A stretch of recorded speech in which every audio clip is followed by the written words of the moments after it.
noi siamo venuti dal basso, non siamo un partito nazionale e non vogliamo esserlo, noi vogliamo essere un partito che rappresenta il territorio. Tanto è vero che noi abbiamo dovuto raccogliere le firme e con soddisfazione devo dire che tra presidente e per le liste abbiamo raccolto quasi 30.000 firme. Marca la differenza con Rizzo, Riccardo Szumski, candidato presidente alle regionali con la lista Resistere. In diretta a Ring parla di dicotomia con l'ex comunista, ora sovranista, sceso in campo come candidato presidente del Veneto senza doversi confrontare col territorio grazie al collegamento della sua lista Democrazia Sovrana Popolare con l'azzurro Fabrizio Boron.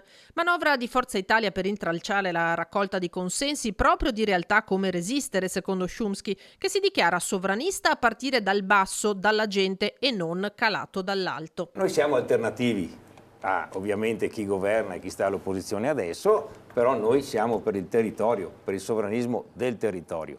Dissento quando dice che non ci può essere un sovranismo buono partendo dal basso. Credo che proprio partendo dal basso cambieremo le cose. È abbastanza evidente che la manovra ha qualche significato. Cioè, lo dica, dai, cioè, che stiamo a fare qua? Di mettere il competitor sul terreno di chi si oppone.